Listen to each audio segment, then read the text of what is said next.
બાંગ્લાદેશના 45 વર્ષના પુરુષે કેલિફોર્નિયામાં 25 વર્ષની મહિલા સાથે કર્યા લગ્ન. તેણે બંને લગ્ન કર્યા, પરંતુ તેમને બાળક થતું ન હતું. તેથી એક દિવસ તે મહિલાએ આ પુરુષ સાથે જે કર્યું તે સાંભળીને તમારા પગ નીચેથી જમીન નીકળી જશે. મારું નામ જીત છે. હું 18 વર્ષનો હતો. એક દિવસ મારા બધા મિત્રોએ પિકનિકમાં અમેરિકા જવાનો પ્લાન કર્યો અને અમે અમેરિકા ગયા. અમેરિકામાં અમે કેલિફોર્નિયા શહેરમાં મારા મિત્રના કાકાના ઘરે રોકાયા હતા. એક દિવસ હું અને મારા મિત્રો ત્યાંની નદીના કિનારે ફરવા ગયા. ત્યાં અમે બોટમાં બેઠા હતા અને ખૂબ જ મજાક મસ્તી કરી રહ્યા હતા. હું એક ધનવાન પરિવારનો દીકરો હોવા છતાં મારા પિતાએ મને ક્યારેય પોતાના બાળક તરીકે સ્વીકાર્યો નહીં. મારા પિતા હંમેશા પૈસાની લાલચમાં રોકાયેલા હતા. તેમણે ક્યારેય મારા તરફ ધ્યાન આપ્યું ન હતું. મારા જન્મ સમયે મને જન્મ આપ્યા બાદ મારી માતા મૃત્યુ પામી હતી. મેં ક્યારેય મારી માતાનો ચહેરો જોયો નથી કે મારી માતાનો મને પ્રેમ મળ્યો નથી. મારો ઉછેર મારા દાદા દાદી દ્વારા થયો હતો. મારી માતાના અવસાન પછી મારા પિતા હંમેશા નવી નવી છોકરીઓ સાથે અફેર કરતા રહેતા. તેમણે વિચાર્યું ન હતું કે તેમને એક પુત્ર પણ છે. મારા પિતાએ મને દાદા દાદીને સોંપી દીધો અને દાદા દાદીએ મારા ઉછેરમાં કોઈ કસર છોડી ન હતી. અને જ્યારે હું 17 વર્ષનો થયો ત્યારે તેઓએ મને ભણવા માટે હોસ્ટેલમાં મોકલ્યો, કારણ કે તે લોકો પણ ખૂબ જ હતા. તેથી હું મારા માતા પિતાનો પ્રેમ ક્યારેય મેળવી શક્યો નહીં. હું 12મા ધોરણમાં હતો અને મારું 12મું ધોરણ પૂરું કરીને તૈયારીમાં હતો. અમારી શાળામાં થોડા દિવસની રજા હોવાથી અમે પિકનિક ગયા હતા. અમે બોટમાં હતા અને ખૂબ જ ખુશ હતા. જ્યારે અચાનક એક છોકરાએ મારા મિત્ર સાથે ખરાબ વર્તન કરવાનું શરૂ કર્યું. હું મારા મિત્રને તે છોકરાથી બચાવવાનો પ્રયાસ કરી રહ્યો હતો. તેમની વચ્ચે ઝપાઝપી થઈ હતી અને તેઓએ પ્રાણીઓની જેમ એકબીજાને મારી રહ્યા હતા. હું મારા મિત્રને બચાવી રહ્યો હતો અને મને ખબર ન રહી કે મને કોઈએ ધક્કો માર્યો અને હું પાણીમાં પડી ગયો. હું કેવી રીતે તરવું તે જાણતો ન હતો. હું ખૂબ જ નર્વસ હતો અને હું પાણીની અંદર બેહોશ થઈ ગયો. મેં વિચાર્યું કે હવે હું મારી જાતને બચાવી શકીશ નહીં. હવે નદીના આટલા ઊંડા પાણીમાં મને બચાવવા કોણ આવશે? પણ જ્યારે મેં મારી આંખ ખોલી તો હું એક ઘરમાં હતો. તે ઘર ખૂબ જ આલિશાન હતું. જે રૂમમાં મને રાખવામાં આવ્યો હતો તે એટલું સુંદર ઘર હતું કે તેને જોઈને તો મારી આંખો સતબત થઈ ગઈ હતી. મારી સામે એક માણસ બેઠો હતો. આ માણસ લગભગ 45 વર્ષનો હતો. મને હોશમાં આવતો જોઈ આ માણસ મારી નજીક આવ્યો અને બોલ્યો કે હવે તું ઠીક છે? મેં તેને માથું હામાં હલાવ્યું. મેં કહ્યું, પણ તમે કોણ છો અને હું ક્યાં છું? આ કોનું ઘર છે? તે માણસ મનમાં કહેવા લાગ્યો, પણ દીકરા, આટલું તણાવ ન કર. હું તને બધું કહીશ કે તું ક્યાં છો અને હું કોણ છું. જો દીકરા, મારું નામ અવિનાશ છે. હું આ ઘરનો માલિક છું. આ ઘર મારું છે અને હું તને આ ઘરમાં લાવ્યો છું. મને માછીમારીનો ખૂબ જ શોખ છે. હું ઘણીવાર નદી કિનારે બેઠો હોઉં છું. હમણાં 3 દિવસ પહેલાં હું માછીમારી કરી રહ્યો હતો ત્યારે અચાનક મને પાણીની અંદર થોડી હલચલ થઈ.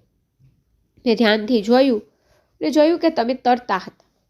હું તમારી તરફ દોડ્યો અને જોયું કે તમારી હાલત ખૂબ જ ખરાબ હતી અને તમે બેભાન હતા. હું તને મારી કારમાં બેસાડી મારા ઘરે લાવ્યો અને ડૉક્ટરને બોલાવી તારી સારવાર કરાવી. પછી હું તને હોશ આવવાની રાહ જોવા લાગ્યો, જેથી હું જોઈ શકું કે તું ક્યાંનો છે અને કોણ છે. અને એ જ રીતે આજે 3 દિવસ પછી તને ફરી હોશ આવી ગયો છે. મેં યાદ કરવાનો પ્રયાસ કર્યો કે હું કેવી રીતે તે પાણીમાં પડી ગયો હતો. મેં મારા મગજને જોર આપ્યું અને પછી યાદ આવ્યું કે હું કેવી રીતે પાણીમાં પડી ગયો હતો. હું મારા મિત્રને બચાવી રહ્યો હતો. મેં તે માણસને કહ્યું કે હું કેવી રીતે બોટમાંથી પડી ગયો હતો. ત્યારબાદ તેને મને મારા માતા પિતા વિશે પૂછ્યું અને મને કહ્યું કે તેમને તેમના વિશે અને તમે ક્યાંના છો તે જાણવું છે. હું તમારા પરિવારનો સંપર્ક કરવાનો પ્રયાસ કરીશ. તેઓ આવશે અને તમને અહીંથી લઈ જશે. હું આ બાબતે થોડો દુઃખી હતો. છેવટે હું હોસ્ટેલમાં રહેતો હતો. મારી મા મૃત્યુ પામી હતી અને મારા પિતાને મારી ચિંતા ન હતી. કંઈ પણ વિચાર્યા વગર મેં તેને કહી દીધું કે હું અનાથ છું અને આ દુનિયામાં મારું કોઈ નથી. મારી વાત સાંભળીને એ માણસની આંખોમાં આંસુ આવી ગયા. મને લાગ્યું કે જાણે તે મારી પીડાથી સારી રીતે વાકેફ છે. તેણે કહ્યું, જો હું તને મારી સાથે આ ઘરમાં રહેવા કહું તો તું હા પાડીશ? તે માણસે જે કહ્યું તે સાંભળીને હું ચોંકી ગયો. આ માણસ મને ખૂબ જ સુંદર દેખાતો હતો. મેં કહ્યું, પણ હું તમારા ઘરમાં કેવી રીતે રહું? તેણે કહ્યું કે મારા લગ્નને 5 વર્ષ થઈ ગયા છે, પરંતુ હજુ સુધી મારે કોઈ સંતાન નથી. મારી પાસે આટલા પૈસાની આટલી મિલકત છે, પણ તેનો કોઈ ઉપયોગ નથી, કારણ કે તે મારી મિલકતનો કોઈ માલિક નથી. હું ઈચ્છું છું કે મારે પણ એક બાળક હોય જેને હું તેનો વારસદાર કહી શકું, પણ ભગવાને મને બાળક નથી આપ્યું. થોડા સમય પછી તે માણસે એક નોકરને તેના માટે સૂપ લાવવા કહ્યું. પહેલા માણસે કહ્યું કે તમે આરામ કરો, બાકીની ચર્ચા આપણે પછી કરીશું. અત્યારે મને થોડું સારું લાગતું હતું. મેં આખો દિવસ રૂમની અંદર વિતાવ્યો હતો. પછી મેં રૂમની બહાર આવીને ઘરની હાલત જોવાનું વિચાર્યું. જ્યારે હું મારા રૂમની બહાર ગયો ત્યારે મેં એક સુંદર છોકરીને જોઈ. તે લગભગ 25 વર્ષની હશે. મને લાગ્યું કદાચ તે આ ઘરમાં રહેતા માણસની દીકરી હશે, પણ તે માણસ તો મને કહેતો હતો કે તેને કોઈ સંતાન નથી. મને લાગ્યું કે કદાચ એની બહેન હશે, પણ આ માણસની પત્ની ક્યાં છે? એની પત્ની પણ આ ઘરમાં જ હોવી જોઈએ. હું આ બધું વિચારી રહ્યો હતો અને ઊભો થયો અને થોડીવાર પછી એ જ માણસ ફરી આવ્યો. તેણે કહ્યું કે તમે હવે ઠીક છો? મેં કહ્યું, હા અંકલ, હું બિલકુલ ઠીક છું. તેણે મારો પરિચય તેની પત્ની સાથે કરાવ્યો, પણ મને એ જોઈને નવાઈ લાગી કે તેની પત્ની બીજી કોઈ નહીં પણ એ જ છોકરી હતી, જેને જોઈને મને વિચાર આવતો હતો કે તે તેની દીકરી છે કે તેની બહેન છે. પરંતુ તે આ વ્યક્તિની પુત્રી કે તેની બહેન ન હોવાનું બહાર આવ્યું, પરંતુ તે તેની પત્ની હતી. અંકલજી તો આધેડ વયના માણસ હતા, પણ તેમને આટલી યુવાન પત્ની કેવી રીતે મળી? મને આમાં વધારે સમજ ન પડી. ત્યારબાદ તે મને તેનું ઘર બતાવવા લઈ ગયા. તેણે મને તેનું આખું ઘર બતાવ્યું. મને તેનું ઘર ખૂબ ગમ્યું અને આ ઘરમાં દરેક કામ માટે ઘણા નોકર હતા. જ્યારે મેં તે માણસને પૂછ્યું કે હું ક્યાં છું, તો તેણે મને કહ્યું કે તમે અમેરિકાના કેલિફોર્નિયા શહેરમાં છો અને અમે બાંગ્લાદેશના છીએ. મેં કહ્યું કે મને કેલિફોર્નિયા જેવા શહેરમાં જવાની ઈચ્છા હતી. તેણે કહ્યું કે ચિંતા ન કરો, 1 કે 2 દિવસ આરામ કરો, જેથી તમે સાજા થઈ શકો. એ પછી હું તને આ શહેરમાં ફરવા લઈ જઈશ. મને અહીં રોકાયાને 4 દિવસ થઈ ગયા હતા. અંકલને મારી સાથે ખૂબ લગાવ થઈ રહ્યો હતો અને હવે તેઓ મોટા ભાગનો સમય મારી સાથે વિતાવા લાગ્યા હતા. મેં તેને પૂછ્યું કે આટલી ઉંમર હોવા છતાં આટલા વર્ષો પછી તમે લગ્ન કેવી રીતે કર્યા? તો તેણે કહ્યું કે મેં મારું આખું જીવન પૈસા કમાવામાં વિતાવ્યું છે. મારા મનમાં માત્ર પૈસા કમાવાનું જૂનૂન હતું. મારું ધ્યાન ફક્ત મારા વ્યવસાય પર હતું અને મેં મારા હૃદયથી સખ્ત મહેનત કરી અને આજે હું એક ખૂબ મોટી કંપનીનો માલિક છું.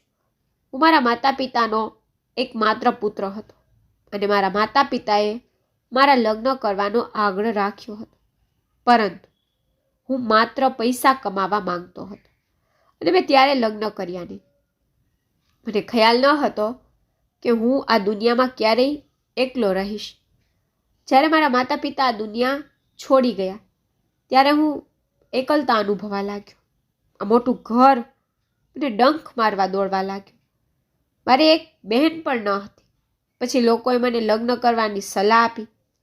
પછી મેં વિચાર્યું કે હું લગ્ન કરીશ. મારી પત્ની પણ મને સપોર્ટ કરવા માટે ઘરે આવશે. પછી મને બાળકો થશે અને આ રીતે મારો પરિવાર ધીમે ધીમે આગળ વધશે. આ વાત મને બિલકુલ યોગ્ય લાગતી હતી. પણ હવે ઉંમરે મારી સાથે કોણ લગ્ન કરશે? પણ કહેવાય છે ને કે પૈસામાં બહુ તાકાત હોય છે. મારી પત્ની એક ખૂબ જ ગરીબ પરિવારની છોકરી છે. મને કોઈએ કહ્યું કે આ છોકરી તમારા ઘરે નોકરીની જરૂર છે, પરંતુ આ છોકરી મને જોઈને જ ગમી ગઈ. તેથી જ મેં તેની સાથે લગ્ન કર્યા. પણ દુઃખની વાત એ છે કે આજ સુધી મને સંતાન પ્રાપ્તિ નથી થઈ. હું બાળક માટે ઝંખું છું. અંકલની આંખોમાં એક અજીબ લાગણી સાથે તડપ હતી. તે એક એવી વ્યક્તિ હતી જેને બાળક ન હતું, તેથી તે બાળક માટે રડતો હતો. બીજા મારા પિતા હતા, જેમને મારા જેવો દીકરો હતો, તેથી તેમને મારી ચિંતા ન હતી. આ દુનિયામાં કેવા કેવા લોકો હોય છે જેમને ભગવાન બાળકો આપે છે, પણ તેમને બાળકની કિંમત નથી. અને કેટલાક લોકો એવા પણ હોય છે જેમને સંતાન નથી અને તેઓ તેમના માટે તડપતા હોય છે. કાકાનું દુઃખ હું સમજી શકતો હતો, કારણ કે મારી જેમ તેઓ પણ આ દુનિયામાં એકલતા અનુભવી રહ્યા હતા. આખો દિવસ ફર્યા પછી અમે ઘરે ગયા. ઘરે અમે બધા ડાઇનિંગ ટેબલ પર બેસીને જમ્યા.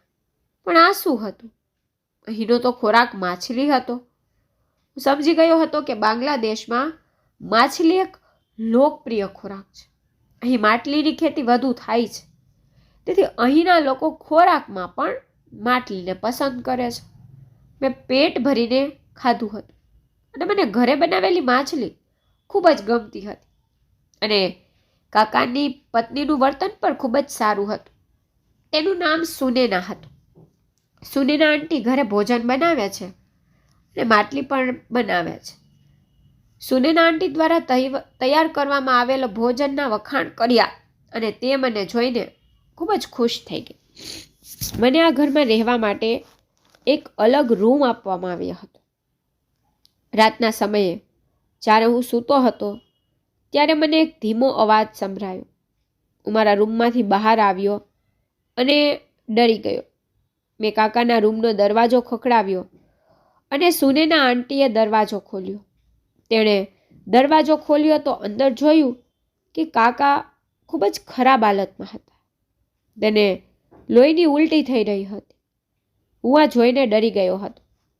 સુનેના આંટીએ કહ્યું કે જ્યારથી તે આ રૂમમાં આવ્યા ત્યારથી તેની તબિયત સારી નથી. તેને આ રીતે ઉલટી થઈ રહી છે. મેં સુનેના આંટીને પૂછ્યું કે તમે ડૉક્ટરને કેમ ન બોલાવ્યા? તો તેણે કહ્યું કે હું તેને આવી હાલતમાં જોઈને ડરી ગઈ હતી. હું કંઈ સમજી શકતી ન હતી, તો હું રડવા લાગી. મેં કહ્યું સારું થયું કે મેં તમારો રડવાનો અવાજ સાંભળ્યો. કાકાને જોઈને હું ખૂબ જ પરેશાન થઈ ગયો. મેં તેને ઝડપથી મારા ખોળામાં ઉપાડ્યા અને ડ્રાઈવરને કહ્યું કે ઝડપથી કાર બહાર કાઢો. કાકાની હાલત ખૂબ જ ખરાબ થઈ રહી છે.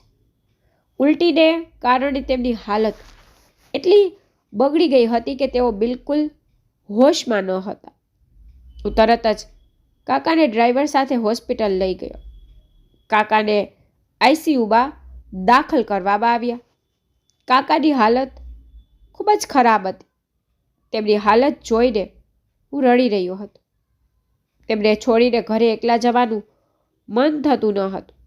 થોડી વારમાં ડૉક્ટરે કાકાના રિપોર્ટ લઈને મારી પાસે આવી. ડૉક્ટરે કહ્યું કે કાકાને હેપેટાઇટિસ છે અને તે ઘણો વધી ગયો છે. ડૉક્ટરે એ પણ જણાવ્યું કે તેમની બીમારી ઘણા વર્ષો જૂની છે અને આ બીમારી ધીરે ધીરે વધી રહી છે. તમારે તેમની ખૂબ કાળજી લેવી પડશે અને તેમને મહત્તમ આરામની જરૂર છે. આ સાંભળીને હું ખૂબ જ પરેશાન થઈ ગયો. કાકાની બીમારીએ મને ભાંગી નાખ્યો. ખબર નહીં કેમ કાકા આટલા બીમાર હતા ત્યારે હું આટલું ટેન્શન અનુભવતો હતો. હું આખી રાત હોસ્પિટલમાં તેમની સાથે રહ્યો. જ્યારે કાકાને સવારે હોશ આવ્યો ત્યારે ડૉક્ટરે તેમને રજા આપી અને હું તેને ઘરે લઈ આવ્યો હતો. મેં કાકાને કહ્યું કે તમારે તમારું સારું ધ્યાન રાખવું પડશે. પછી આંટીએ કાકાને મારા વિશે કહ્યું હતું. તે તેમને કેવી રીતે હોસ્પિટલ લઈ ગયો અને હું તેમની સાથે આખી રાત હોસ્પિટલમાં રહ્યો. તેમની ચિંતા કરી. કહ્યું. આ સાંભળીને કાકા ભાવુક થઈ ગયા અને મને ગળે લગાડ્યો. કાકા બોલવા લાગ્યા, જીત, શું તું મારો દીકરો બની શકે છે? પણ કાકા શું કહેતા હતા તે સાંભળીને મને નવાઈ લાગી હતી. હું તેનો દીકરો કેવી રીતે બની શકું? મેં કાકાને પૂછ્યું, શું કહો છો? તેને કહ્યું, જીત, જો આજે મારો સગો દીકરો હોત ને તો તે પણ મારા માટે આટલો ચિંતિત ન હોત.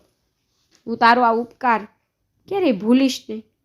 કૃપા કરીને મારું આ ઘર ક્યારેય છોડતો નહીં. આ દુનિયામાં તારા માટે કોઈ નથી. અહીંથી ગયા પછી તમે ફરીથી અનાથ થઈ જશો અને હું ફરીથી નિસંતાન થઈશ. મને તું બહુ ગમી ગયો છે. સુનેના આંટીએ પણ મારી સામે જોયું અને તેણે પણ કહ્યું કે તારા કાકા બિલકુલ સાચું કહે છે. કાકાએ મારી સામે જોયું અને કહ્યું કે હવેથી તમે મને ક્યારેય કાકા નહીં કહો. આજથી તમે મને પપ્પા કહીને બોલાવશો. તે ખુશ થઈ ગયા અને મને ગળે લગાડ્યું. મેં કાકાને કહ્યું કે હવે તમારે તમારું ખૂબ ધ્યાન રાખવું પડશે. ડૉક્ટરે તમને સંપૂર્ણ આરામ કરવાનું કહ્યું છે. આ સાંભળીને કાકાએ કહ્યું કે જો હું સંપૂર્ણ ઘરે આરામ કરીશ તો મારી મોટી કંપની કોણ સંભાળશે? મારો વ્યવસાય કોણ સંભાળશે? હું આ રીતે તો બરબાદ થઈ જઈશ. જો હું 2 દિવસ પણ ઓફિસ ન જાઉં તો મારા ધંધાની આખી વ્યવસ્થા ખોરવાઈ જશે.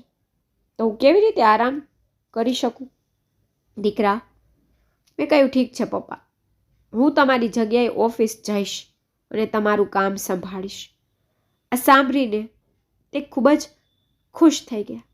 તેણે કહ્યું કે તે મારા મોંમાંથી શબ્દો છીનવી લીધા છે. દીકરા, હું તારો ખૂબ આભારી રહીશ. જો તું મારો વ્યવસાય સંભાળી લેતો હું તારો આભારી રહીશ. મેં મારા પિતાને સાંત્વના આપી અને બીજા દિવસે હું ઓફિસમાં તેમની જગ્યાએ ગયો. તેમને મારું કામ ખૂબ ગમ્યું અને થોડા દિવસો પછી મેં કાકાનો આખો બિઝનેસ ખૂબ સારી રીતે સંભાળી લીધો.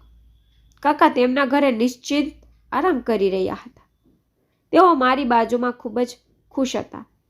એક દિવસ જ્યારે હું ઓફિસેથી ઘરે ગયો ત્યારે સુનેના આંટીની તબિયત સારી ન હતી અને ઘરે પાર્ટી ચાલી રહી હતી. તે પપ્પાને એકલા મૂકીને રૂમની અંદર સૂઈ ગઈ. મેં પપ્પાને પણ પૂછ્યું કે સુનેના આંટીનો મૂડ કેમ ખરાબ છે? તેમણે કહ્યું કે કદાચ તેમની તબિયત સારી નથી. તેઓ આરામ કરવા તેમના રૂમમાં ગયા છે. તેણે જે કહ્યું તેના પર તું ધ્યાન આપ નહીં. તું પાર્ટી એન્જોય કર. અત્યારે તો પાર્ટી પૂરી થઈ ગઈ હતી અને હું બીજા દિવસે ઓફિસ જવાની તૈયારી કરી રહ્યો હતો. ત્યારે સુનેના આંટી જ્યુસની ટ્રે લઈને મારા રૂમમાં આવી. તે મને કહેવા લાગી કે તું કેટલો મહેનતુ છે. તું અજાણી વ્યક્તિના ઘરે આવીને કેટલું કામ કરે છે. આ વિચિત્ર વાત છે. અમે તને પોતાનો દીકરો બનાવ્યો અને એથી વિશેષ તારા પિતાએ તેની બધી પ્રોપર્ટી પર તને ટ્રાન્સફર કરી દીધી. તે આવું બોલી રહી હતી જાણે તેને આ બધું ગમતું ન હોય. મેં કહ્યું કે મેં મારા પિતાને મારા માટે આ બધું કરવા માટે કહ્યું ન હતું. તેમણે પિતા તરીકે મારા માથા પર હાથ મૂક્યો. આ મારા માટે ઘણું હતું. તેણે આ બધું શા માટે ને કયા હેતુથી કર્યું તે વિશે મને કંઈ ખબર નથી. સોમ્યા આંટી કહેવા લાગી, અરે તું કેમ ગુસ્સે થઈ રહ્યો છે? હું તો મજાક કરું છું.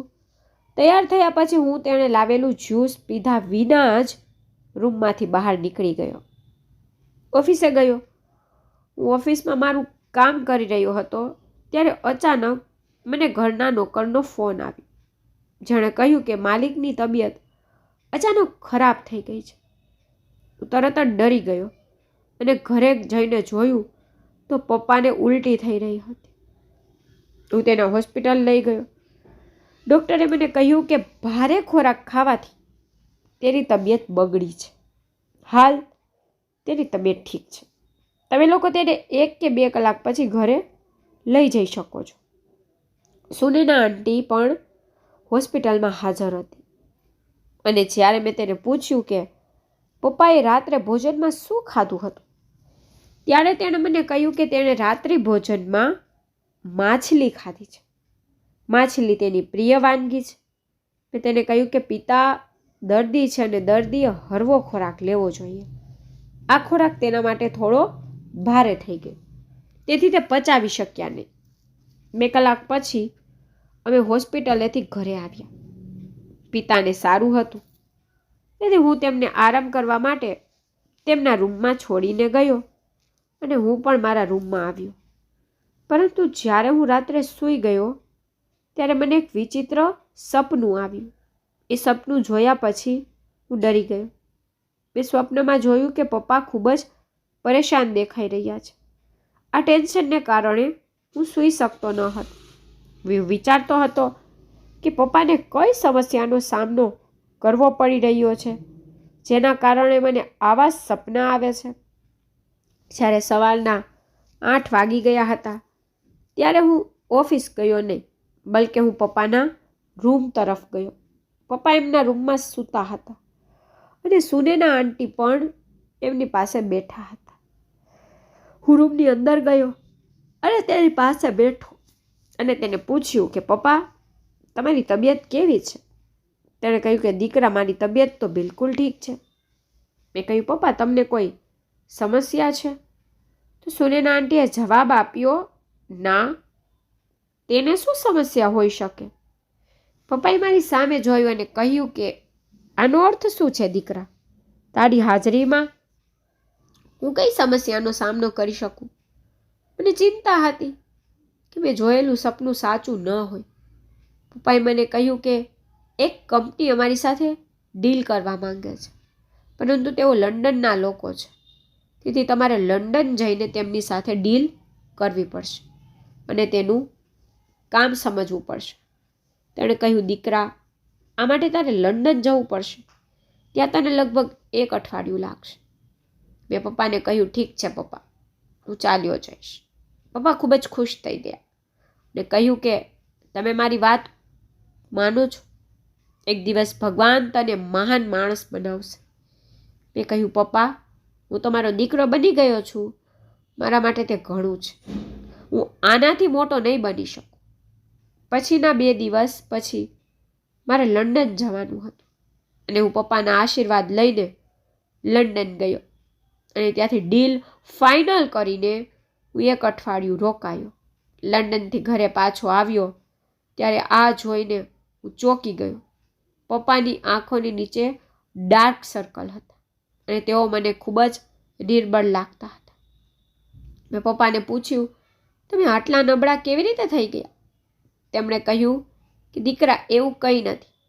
તારી સુનેના આંટી મારું બહુ ધ્યાન રાખે છે.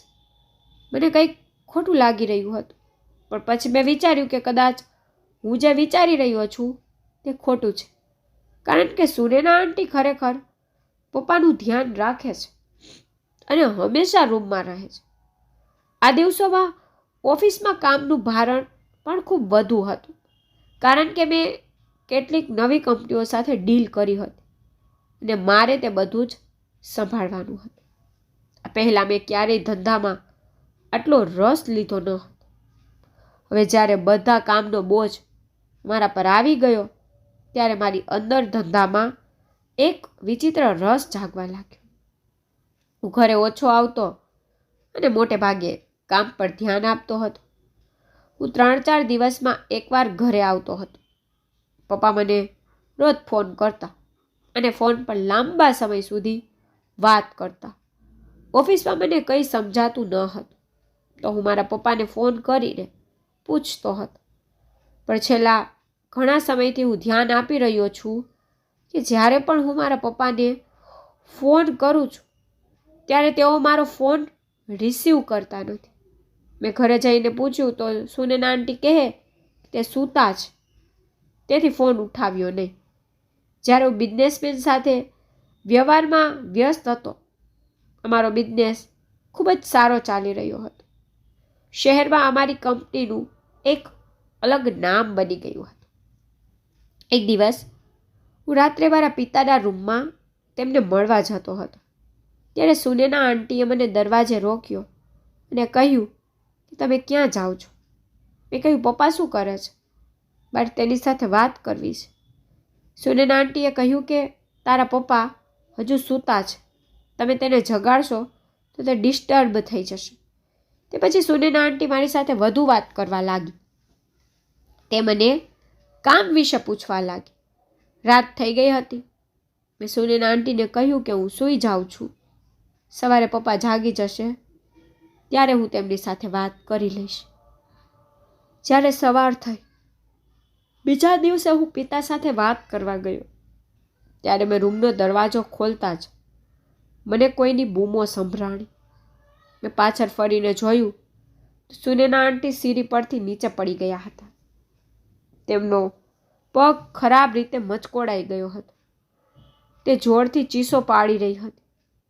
હું તેની મદદ કરી રહ્યો હતો અને તેના પગની મચકોડ દૂર કરવાનો પ્રયાસ કરી રહ્યો હતો, પરંતુ સુનેના આંટીના પગમાં દુખાવો વધારે થઈ રહ્યો હતો. તે પીડાને કારણે ખૂબ જ પીડાઈ રહી હતી. જ્યારે મેં તેને ડૉક્ટર માટે પૂછ્યું તો તેણે ડૉક્ટરને બોલાવવાની ના પાડી અને ડૉક્ટર પાસે જવાની પણ ના પાડી. તેણીએ કહેવાનું શરૂ કર્યું કે હું ચાલી શકતી નથી અને હું ઘરે ડૉક્ટરને બોલાવવા માંગતી નથી. ડૉક્ટર મને ઇન્જેક્શન આપશે તો મને દુખાવો થશે. મને ઇન્જેક્શનથી બહુ ડર લાગે છે. મેં કહ્યું, ચિંતા ન કરો. એવું થોડું છે કે ડૉક્ટર તમને ઇન્જેક્શન જ આપે, તે તમને દવા પણ તો આપી શકે છે. સુનેના આંટીએ કહ્યું કે તમને ઓફિસ માટે મોડું થઈ રહ્યું છે. હું પણ વિચારી રહ્યો હતો કે મને ઓફિસ માટે મોડું તો થઈ રહ્યું છે અને આજે ઓફિસમાં મારી ખૂબ જ મહત્વપૂર્ણ મીટિંગ હતી. આંટીએ કહ્યું કે તમે ઓફિસ જાઓ, હું મારું ધ્યાન રાખીશ. તેણે કહ્યું, ઠીક છે. તેને કહ્યું પછી હું ઓફિસ જવા માટે નીકળી ગઈ. જ્યારે હું રાત્રે ઘરે ગયો ત્યારે મેં જોયું કે મારા પિતાના કેટલાક મિત્રો ઘરના દરવાજેથી બહાર નીકળી રહ્યા છે. હું આ લોકોને ઓળખતો હતો કારણ કે પપ્પાએ પાર્ટીમાં તેમના બધા મિત્રો સાથે મારો પરિચય કરાવ્યો હતો. હું તેમને ઘરના ગેટ પર જ મળ્યો. તેઓએ કહ્યું કે અમે તમારા પિતાના તબિયત પૂછવા આવ્યા છીએ. મેં કહ્યું કે પછી શું થયું તમે લોકોને? તેને મળ્યા? તેણે કહેવાનું શરૂ કર્યું કે કદાચ તે દવા પીને આરામ કરે છે. તેમની પત્નીએ જણાવ્યું કે તેમની તબિયત સારી છે, પરંતુ ડૉક્ટરે તેમને વધુમાં વધુ આરામ કરવાનું કહ્યું છે. અમે તેને ઊંઘમાંથી જગાડવાનું સારું ન માન્યું. અમે બીજા દિવસે આવીને અવિનાશને મળી લેશું. થોડીવાર વાતો કર્યા પછી તેઓ ચાલ્યા ગયા અને હું ઘરની અંદર આવ્યો. ઘરની અંદર આવતા જ સુનેના આંટી મારી રાહ જોઈ રહ્યા હતા. હું પપ્પાના રૂમ તરફ જઈ રહ્યો હતો. મને યાદ આવ્યું કે સવારે સુનેના આંટીનો પગ મચકોડાઈ ગયો હતો, તો પહેલાં મને તેના વિશે પૂછવા દે. મેં સુનેના આંટીને પગના દુખાવા વિશે પૂછ્યું તો તેમણે કહ્યું કે અત્યારે મારા પગમાં થોડો દુખાવો છે. શું તમે મને ડૉક્ટર પાસે લઈ જઈ શકો છો? મેં કહ્યું, તમે મને અત્યારે કહો છો? રાત થઈ ગઈ છે, અત્યારે કોઈ ડૉક્ટર હાજર નહીં હોય. સુનેના આંટીએ કહેવાનું શરૂ કર્યું કે અમારો એક ફેમિલી ડૉક્ટર છે. તેઓ તેમના દર્દીઓને લાંબા સમય સુધી સારવાર આપે છે. મેં ઝડપથી મારી ઓફિસની બેગ રાખી અને તેને ડૉક્ટર પાસે લઈ જવા ઘરની બહાર નીકળ્યો. અમે ડૉક્ટર પાસે ગયા અને આંટીની સારવાર કરાવી ઘરે જવા નીકળ્યા. તે પછી સુનેના આંટીએ અમને શોપિંગ માટે જવાનું કહ્યું, તો અમે શોપિંગ માટે એક મોલમાં રોકાઈ ગયા હતા. રાત્રે લગભગ 12 વાગ્યા હતા.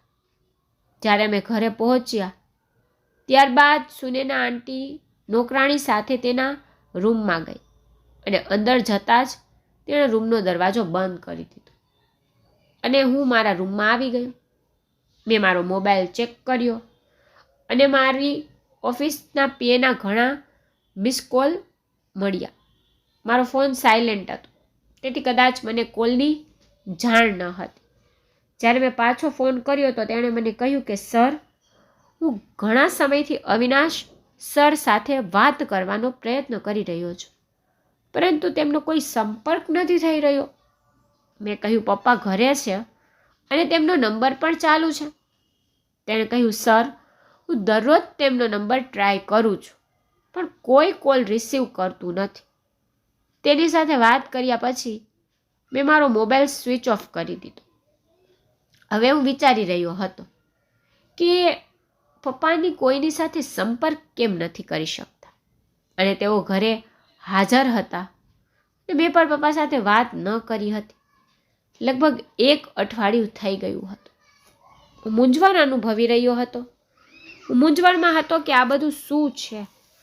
આજે પપ્પાના કેટલા મિત્રોએ પણ મને કહ્યું કે તેઓ પણ તેમને મળી શક્યા નહીં અને પીએ પણ તેમના વિશે એવું જ કહે છે.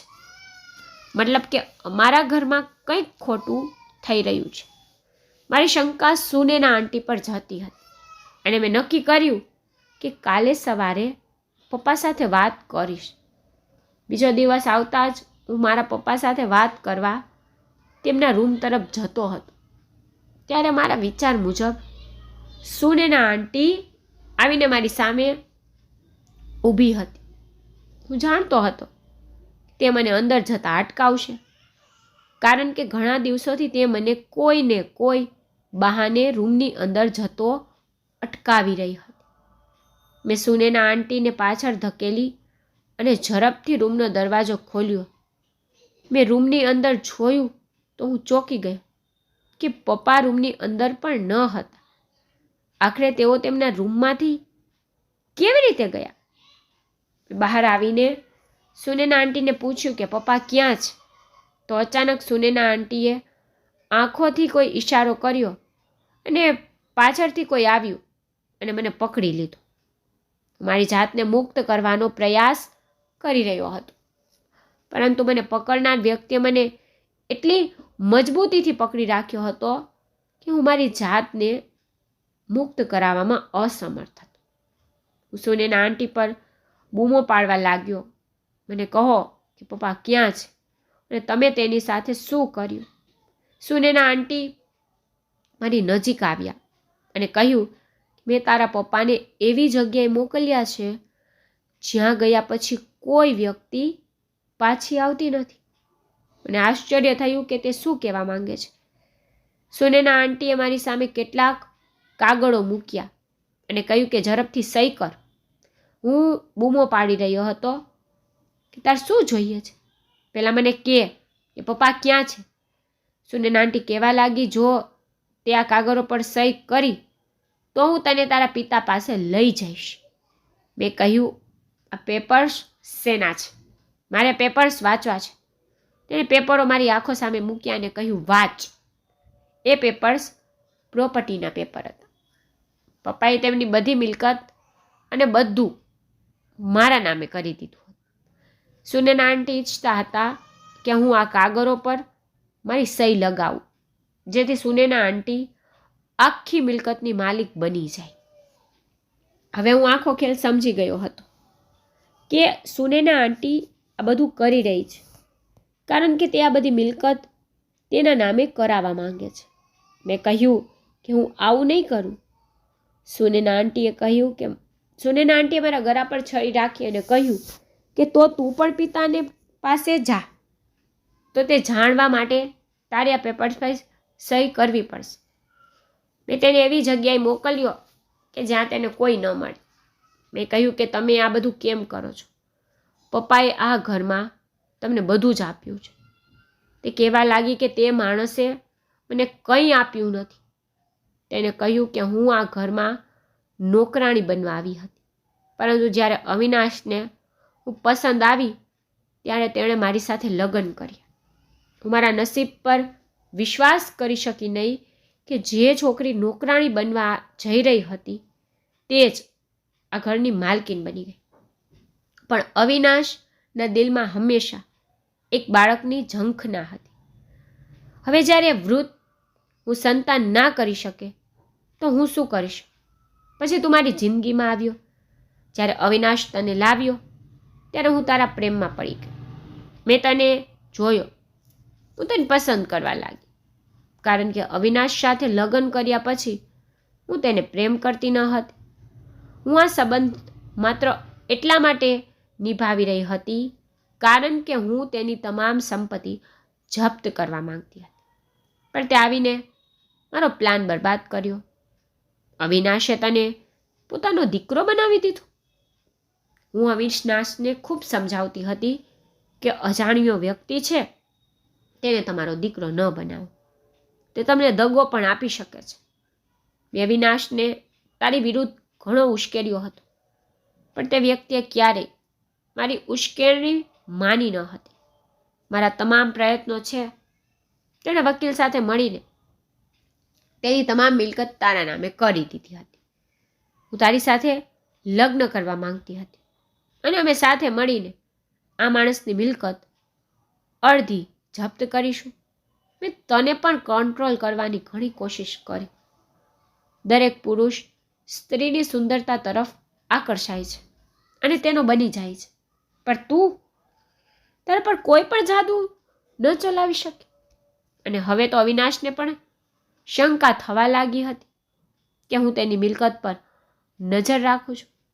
તેથી તેણે મારી સાથે છેતરપિંડી કરી. તેને મને આ ઘરમાંથી એક પૈસો પણ આપ્યો નથી. તે બધું તારા જેવા અજાણ્યા છોકરાને નામે આપી દીધું છે. જ્યારે મારો જાદુ તમારા બંને પર કામ ન કરી શક્યો ત્યારે મેં અવિનાશને દરરોજ તેના ખોરાકમાં નશો કરીને તેને આપવાનું શરૂ કર્યું. કારણ કે તે જે રોગથી પીડાતો હતો તેની મને ખબર હતી. આ જ કારણ છે કે તે દિવસ રાત જમ્યા પછી સૂઈ જતો હતો અને ધીરે ધીરે નબળો પડી રહ્યો છે. એક દિવસ તેણે મને તેના ભોજનમાં ઊંઘની ગોળીઓ ભેળવતા જોઈ લીધી. તે તારી સાથે વાત કરવા માંગતો હતો અને તને મારા વિશે બધું જ કહેવા માંગતો હતો. તેણે કહ્યું હતું કે તે તેના પુત્રને કહેશે અને મને જેલમાં ધકેલી દેશે, પરંતુ મેં તે વૃદ્ધને ગાયબ કરી દીધો. હવે જો તું મારી વાત નહીં સાંભળે તો તું તારા પપ્પાને ક્યારેય નહીં શોધી શકે. જલ્દી આ બધું મારા નામે કર. વિચારતો હતો કે શું કરું. એનો અર્થ એ થયો કે પપ્પાનો જીવ જોખમમાં હતો. જે માણસ મને પકડી રહ્યો હતો તે આ ઘરનો નોકર હતો. સુનેના આંટી અને આ નોકર મળીને અવિનાશ કાકાને મૂર્ખ બનાવી રહ્યા હતા. મારી ગરદન પર છરી હતી. હું સમજી શકતો ન હતો કે શું કરવું.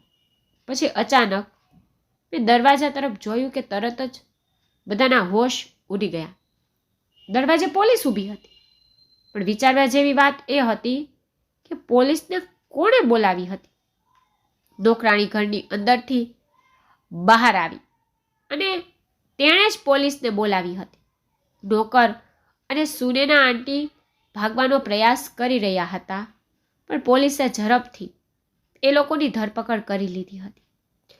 તેઓએ પપ્પાના હાથ પગ બાંધી દીધા હતા અને તેમને તેમના રૂમના બાથરૂમમાં બંધ કરી દીધા હતા. પોલીસે બંનેને પકડીને પોલીસ સ્ટેશન લઈ ગયા અને અમે પપ્પાને હોસ્પિટલ લઈ ગયા. ત્યાં તેની સારવાર કરવામાં આવી. પિતાની તબિયત ખૂબ જ ગંભીર હતી. નોકરાણીએ કહ્યું, માલિકે મારા માટે ઘણું કર્યું છે. મને ઘણા સમયથી શંકા હતી કે માલકીન કંઈક ખોટું કરી રહી છે, પરંતુ હું કંઈ સમજી શકતી ન હતી. તેણીએ મને કહ્યું કે હું પણ તને આ બધું કહેવા માંગતી હતી, પરંતુ ઘણા દિવસોથી તમારી પાસે ઘણું કામ હતું. તમારી પાસે સમય ન હતો, તેથી હું તમને કહી ન શકી. પરંતુ તે દિવસે મેં માલકીનનો ફોન પર વાત કરતા સાંભળ્યા. એવું કહેતા હતા કે આજે આપણે કંઈ પણ કરીને આપણે પેપર્સમાં સાઇન કરાવવાની છે અને અમારે તેની પાસેથી કાગળો પણ સહીઓ લેવાની છે. મને ખબર હતી કે આજે તમારી સાથે કંઈક ખોટું થવાનું છે, તેથી મેં પહેલેથી જ પોલીસને બોલાવી દીધી હતી. સારું થયું કે પોલીસ સમયસર ઘરે આવી. મેં કહ્યું તમારો આભાર. તે કહે કે સારું વ્યક્તિનું હંમેશા સારું થાય છે.